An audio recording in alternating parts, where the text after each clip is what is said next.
Hey guys, what is going on, ladies and gentlemen, and welcome to the Mario Sluggers League end of season awards video. So in this video, unlike the past videos, we're not going to be going over the All-Stars and the Home Run Derby participants. You're going to need to watch those videos if you want to know who's competing. So today I am joined by the Rookies GM. So Rookies GM, would you like to say a few words? What's up, guys? I can't wait to see who all won the awards this year. If you don't know, I don't think I've ever won an award except for Finals MVP, so I'm really excited, really hopeful, and let's get this underway. You have a lot of good contenders for awards this year too. Had some pretty good seasons. So first, we are going to go over the Breakout Star of the Year award, and I guess I'll give you the top 3 for each award. So obviously more than 3 people got votes, and I guess we can post everybody who got votes at a later date. But yeah, so the top 3 for Breakout Star of the Year. So, placing in 3rd, we had Pablo. So, good stuff. In your opinion, probably the 2nd best Magic Koopa. Yeah. Second only to Hermit, of course. And in 2nd for this award, it was none other than the old man Toadsworth. Had quite the bounce back season after, well, I guess never being good, so that's why he's in Breakout Star of the Year conversations. But the winner of Breakout Star in the Year, basically unanimously, was Pablo Jr. He got every single person who got to vote on this voted him first place except one who voted him second place. So he basically unanimously won this award, and it's pretty well deserved in my opinion. Yeah, Pablo Jr. was really the only choice for this award. He just played so fantastically for the Spitballs. Because if you think about it, last season he was unemployed as well. So that's like the definition of the Breakout Star of the Year. So congratulations to Pablo Jr., congratulations to the Spitballs, and next we're going to talk about the Comeback Player of the Year. So, in 3rd place for the Comeback Player of the Year, we had Daisy, who was a pretty good slugger for the Monarchs. Questionable pitcher at times, but still had her moments. In 2nd place for the Comeback Player of the Year, we had Baby Peach, my beloved pitcher for the Mario Fireballs. Did pretty well this season for herself, not too shabby. But in 1st for the Comeback Player of the Year, none other than the big man, Wario. So Wario, of course, was probably the worst player in the league last season. Definitely was the LVP of the playoffs, if that was an award. But this year, he was good. It was definitely not very expected. But it's good stuff. I mean, I voted for it. I had to do. I'm kidding. So, okay, maybe it was a little... Alright, so we're going to banish these two because they lost and they're stupid. And up next we have the Defensive Player of the Year award. So, always a fun award. In 3rd place we have Green Noki, who did some pretty good stuff. Obviously she's a knight, which helps. In 2nd place for this award is a rookie Anti-Guy. So Anti-Guy came really close to snagging this award. Well, maybe the standings say that, but he was the 2nd best defender according to the votes, so not too bad. And of course, as you all probably guessed, number 1 for Defensive Player of the Year, Critter. So Critter goes back-to-back, wins 2 Defensive Player of the Years in a row, and the Knights keep their streak going. They have won Defensive Player of the Year ever since they were a team in Season 2.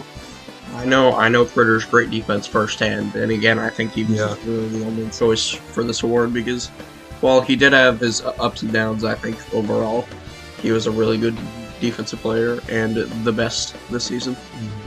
Because obviously he was the first player to catch Bowser Jr.'s star catch. Kind of cost you a win there, maybe. But yeah, he had a lot of ups and downs on offense. Pretty consistent on defense, though. So good stuff from him. Alright, so next the Pitcher of the Year. Placing 3rd, he's back. It's Toadsworth. Toadsworth went from being the joke of the league to placing top 3 in not 1, but 2 awards. But unfortunately, just couldn't take it home. You also know firsthand what Toadsworth can do. You. Placing 2nd for this award, none other than Paragoomba. Probably could have had an argument for Comeback Player of the Year as well, but some good stuff. Paragoomba, of course, last season was keeping that bench warm for the rookies. And this season he stepped up and was actually pretty freaking good for the Spitballs, so. But number 1, the Pitcher of the Year this year, Baby Peach, finally taking home the award after a pretty good season. Helps that she's on the 1-seeded Fireballs, obviously, but looking back on the season, I didn't really remember much Baby Peach did, but when you look at the stats, it is undeniable that she was a great pitcher. Mm-hmm. And some of that may be attested to the Fireballs' really good defense, but I think she was a great choice. What really helps Baby Peach is that this year, really, no pitcher kind of stood out from the rest of the pack. Yeah. Like Toadsworth and Rupa placed second and third. Obviously, Peach could have been here. Luigi could have been here. Maybe even Diddy Kong could have been here. But, yeah, so good stuff from Baby Peach, and she finally gets that pitcher of the year that's eluded her. So up next, we have the Slugger of the Year award. And placing in third for this award, unfortunately for you, Mr. Rookie's GM, is Bowser Jr. So, you know, he came close, placed top 3. Maybe if the Defensive Player of the Year up there didn't catch a star hit, or Pablo didn't catch the star hit, he would have placed higher. But so placing second for this award, another Rookie's legend, Matt. So the Rookies take home the 2 and 3 spot for Slugger of the Year. And the winner of Slugger of the Year for Season 6, we're going to have to borrow him because it's Pablo Jr. taking home his second award of the season. Come on. Share some of the glory with the rest of us. Like, Pablo Jr. was good. But Pablo Jr. is just a glutton for awards, and the Rookies are starving. So I guess we're going to put Pablo Jr. back up here. Well, I guess this one's more prestigious, but... So we're going to leave him there. We're going to have a placeholder come over here. And yeah, like we said earlier, Pablo Jr. was like 12 of 15 or something crazy like that on the season. Had like an 80% batting average, so it is kind of hard to argue against him here, but it is kind of unfortunate that Matt and Bowser Jr. placed second and third, because you got to think they might have been stealing each other's votes there. Yeah. Ouch. That hurts. They should have just like came to an agreement off screen. They should have been like, "Hey man, I'll take your votes, you take my votes. Yeah. Maybe you can get some of those MVP ones, but we'll get to that later." So up next we have the ever prestigious Least Valuable Player award. So it was a tight race for LVP this year. You know, from places 2 through 10. Yeah. So we're gonna go over some of those. So number 3, King K. Rool. It wouldn't be an LVP conversation without at least mentioning King K. Rool. Yeah, even though Luckily he's not going to win his third one, but... Even though King K. Rool did play a lot better than he normally does. Yeah, low-key, King K. Rool kind of put up a perfect game as the last game of the season for the Monkeys. But, I mean, his other 2 games were just that stinky. Speaking of stinky, the second place for least valuable player, Logan Paul. Yeah. Logan Paul was not very good.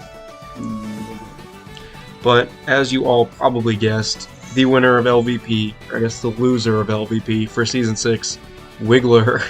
Yeah. So Wiggler becomes the first player ever to win MVP one season and LVP another season. So unfortunate stuff for Wiggler. Now he has this permanent stain on his record. But an interesting fact about Wiggler, he actually played 6 games this season because he was traded after the Spitballs had played their 4th game, and the Monarchs played 2 other games. So he played the most games out of any player in the league this season and got 1 hit. It was 1 hit in extra innings, I believe. So, yeah, kind of unfortunate here for Wiggler. You know, Wiggler's legacy is kind of in shambles right now. A little tarnished. Former MVP suddenly being LVP, that's unheard of. Not often you see that, even though Berto has placed pretty high on LVP polls in the past. But now it's time for the big one. The most prestigious award that the Mario Sluggers League has to offer, MVP. So, and my last hope. Yeah. Also, the MVP race this year was extremely tight. Like, it basically feels like all of the best candidates had a bunch of bad games, and some of the worst candidates maybe didn't have as many bad games. So it was, I don't know. In third place for MVP is none other than the very awesome, very cool Rupa. So Rupa, of course, the darling of the monkeys, places top 3 in MVP, which is, I mean, not something I think we saw coming, but it's well deserved. Played fantastically this season. He basically carried the whole monkeys with some like off and on help from Hello Mario and their captain. Mm-hmm. Great batting, solid pitching when he had to. really good at running bases.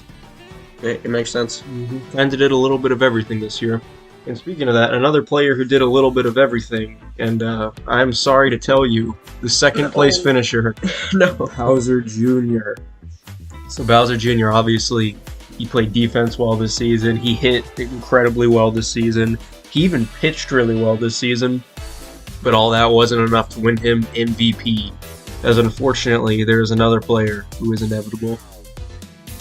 So, as you all may have guessed, may not have guessed, your MVP for this season, not Critter, Boshi, goes back-to-back and wins his second straight MVP, beating out some stiff, and I mean stiff, competition. And I know I didn't actually tell you the votes for the other ones, but let me just tell you. Rupa got 10 votes for MVP, Bowser Jr. got 12 votes for MVP, and Boshi got 13. So he beat out Bowser Jr. by 1 vote. That's really upsetting. So unfortunately, my friend, the streak of rookies not winning regular season awards will unfortunately continue. But fortunately for me, Boshi, the GOAT, takes home his second MVP. He is a beast. He can pitch. He can defend sometimes. He can hit incredibly well. I think he had the same batting average as Matt. And he's just a darling. The 5-time Soup Kitchen champion of the world. Donates to charity. And yeah, kisses babies. Herman is the Not in a weird way. Herman is the Soup Kitchen LVP. Spike in the soup. Anyways, thank you all for watching this awards video. Tune in for the Home Run Derby Tuesday next week and the All-Star Game Thursday next week. So we will see you all then. I love you.